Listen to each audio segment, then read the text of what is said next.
Барлықтарыңызға сәлем, құрметті АВ Айдигөз арнасының барша көрермендері. Бүгін барлықтарыңыз білетіндей жұрт не дейді айдары. Елбасымыз жақында бізге қосымша тіл деп, бізге Қытай тілін үйренуге ұсыныс тастаған болатын. Қарым-қатынас Қытаймен болғаннан кейін Қытайдың тілін білу керек. Ағылшын тілінен кейін бізге Қытайдың тілін білу керек жастарымызға.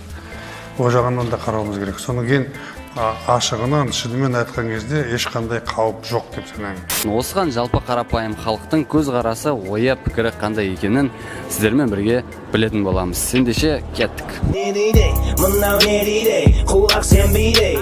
Қытай тілін үйренуді бізге тапсырмаға тапсырды. Осыған өзіңнің көзқарасың қандай? Қытай тілін? Қытай тілін үйренсін депті бізге. Қазақша нормально үйрену керек та, Қытай тілін айта алмаймын. Бізге демек Қытай тілінің пайдасы жоқ деп ойлайсың, а? Пайдасы жоқ, әрине бір. Қазақша білмейтін қазақтар да бар ғой, бірінші қазақша үйреніп алсын, одан кейін. Бірінші өзіміздің тілімізді қатырып алайық дейсің ғой. Иә, әрине. Рахмет көп. Білмеймін, маған нейтральный. Нейтральный.